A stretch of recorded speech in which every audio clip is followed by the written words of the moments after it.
आपण लहानपणापासूनच शाळेच्या पुस्तकांमध्ये काय वाचत आलो? एक गोष्ट सांगण्यात आली की 15 ऑगस्ट 1947ला भारत स्वतंत्र झाला. गांधीजींनी अहिंसेच्या मार्गाने देश मुक्त केला आणि बाबासाहेबांनी या देशाला राज्यघटना दिली. अगदी शांत, सुरळीत आणि सुंदर चित्र. पण जरा थांबून विचार करा.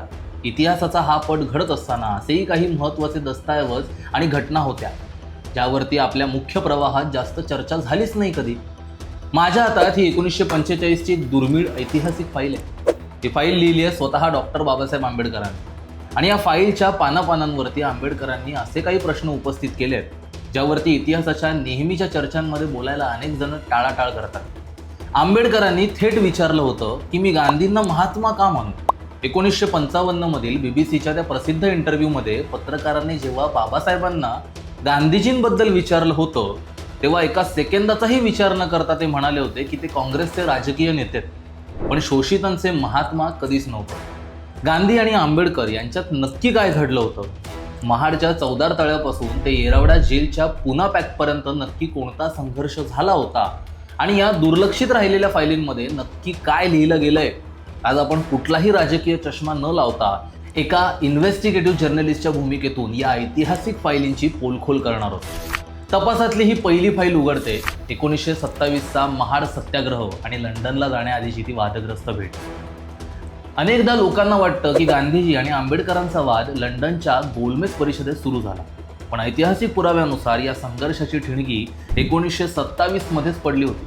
20 मार्च 1927 रोजी डॉक्टर बाबासाहेब आंबेडकरांनी महाडच्या चौदार तळ्याचा ऐतिहासिक लढा उभारला.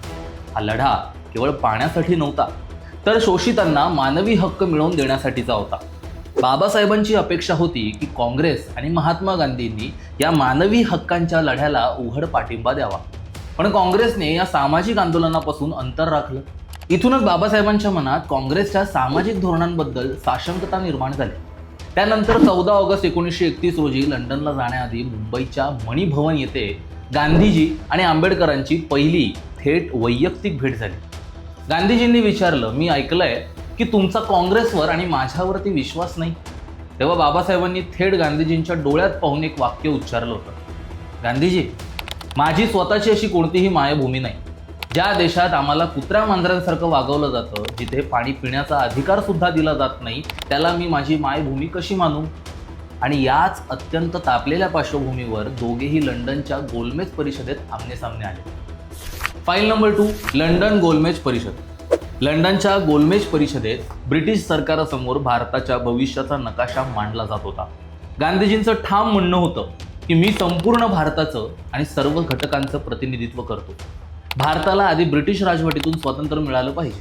पण याच परिषदेत उच्च विद्या विभूषित बॅरिस्टर डॉक्टर B.R. आंबेडकर उठून उभे राहिले आणि त्यांनी थेट सवाल केला, गांधीजी संपूर्ण भारताचे प्रतिनिधित्व करत असतील, पण या देशातील करोडो शोषित समाजाचा आवाज कुठे आहे? ज्या समाजात माणसाला मूलभूत हक्क नाहीत त्याला राजकीय स्वातंत्र्याचा काय फायदा?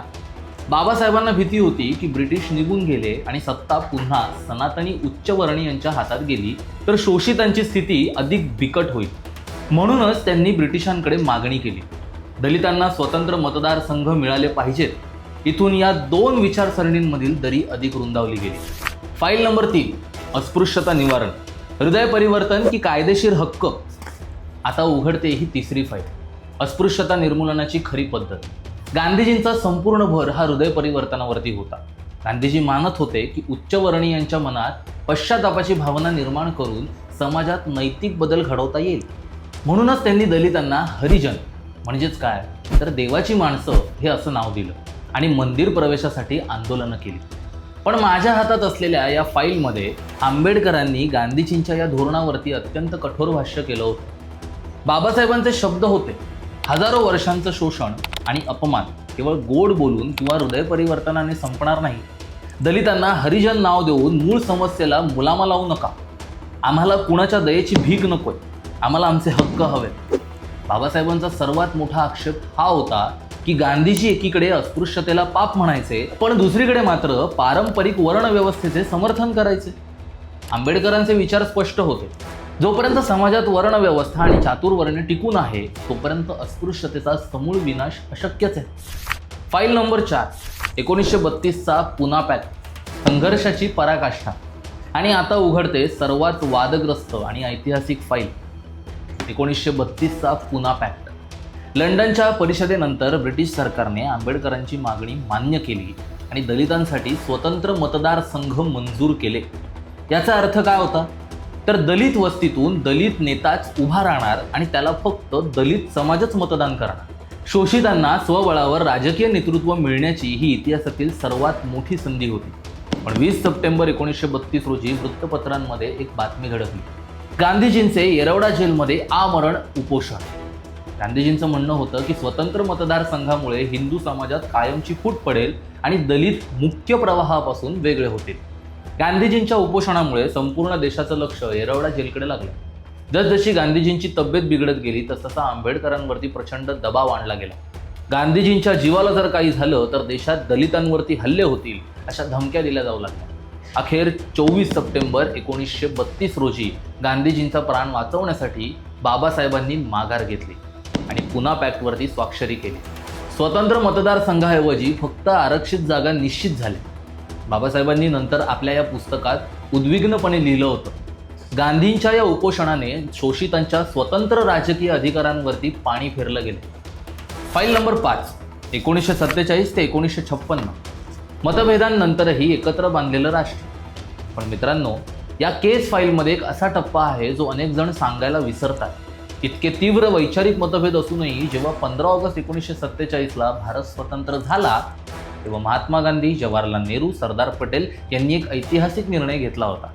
त्यांनी डॉक्टर बाबासाहेब आंबेडकरांना स्वतंत्र भारताचे पहिले कायदेमंत्री होण्याचे आणि संविधान मसुदा समितीचे अध्यक्ष बनण्याचे निमंत्रण दिले होते.